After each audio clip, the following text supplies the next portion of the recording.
Welcome to qnawire. Consider the case of a wheel rotating about a fixed axis that completes 37 revolutions within a time interval of 3 seconds.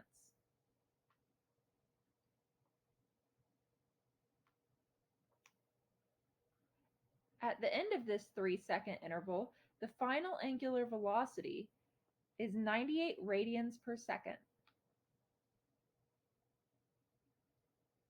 We want to find the constant angular acceleration of this wheel. Because we know that the wheel is experiencing constant angular acceleration, we can look at our kinematic equations of motion for a rotating object around a fixed axis.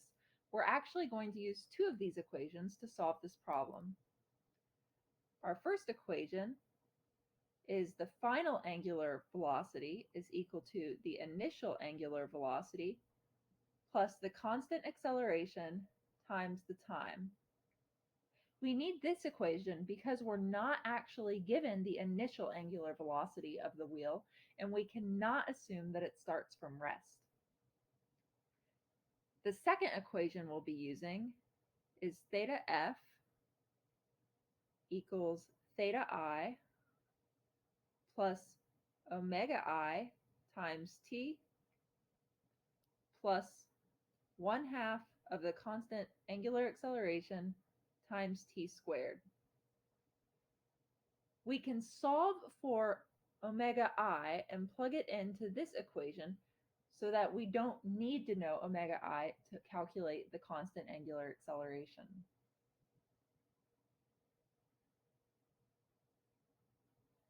We find that omega I is equal to the final angular velocity minus the constant angular acceleration times t. Now that we have this, we can plug it into our second equation.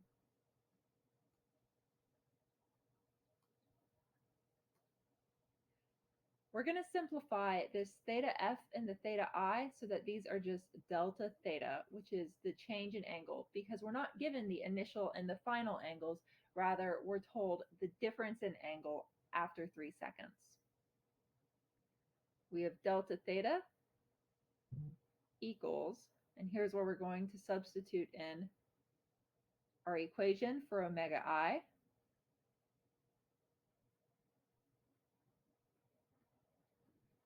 Close the parentheses, multiply by t. Then we have the second half of our equation plus 1/2 the constant angular acceleration t squared. So this is the equation that we're going to rearrange to solve for alpha.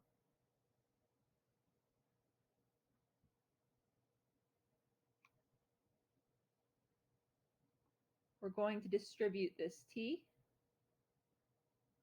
So we have the final angular velocity times the time minus constant angular acceleration times the time squared plus 1/2 constant angular acceleration times t squared. And you notice that we can simplify these.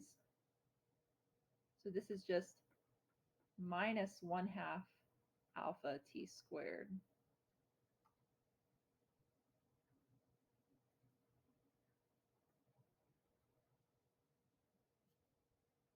So now looking back at what we know, we have the final angular velocity, which is 98 radians per second.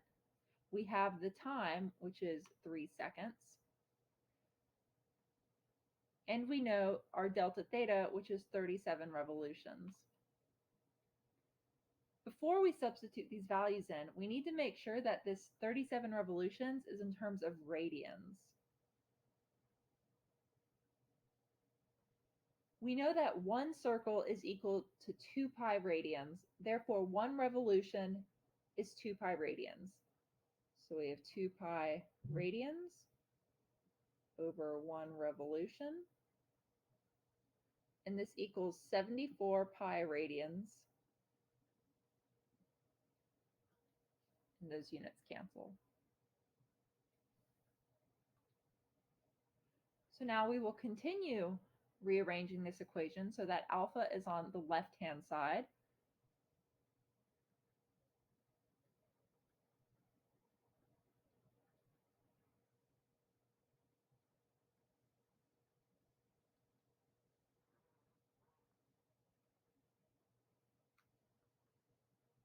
Now that we've rearranged it, we can plug in everything we know and solve for alpha. So we have alpha equals 74 pi radians minus our final angular velocity is 98 radians per second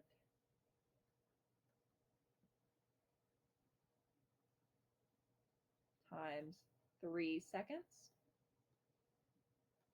This is all multiplied by -2, which comes from here when we rearranged the equation. This is all divided by 3 squared, or 3 seconds squared.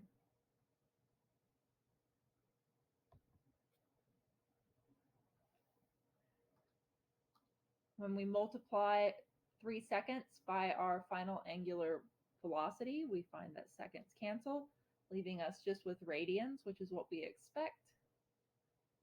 Therefore, our final units will be radians per second squared, which are the correct units for our angular acceleration. So we know that it's probably a reasonable answer. So this numerator evaluates to approximately 123.28 radians.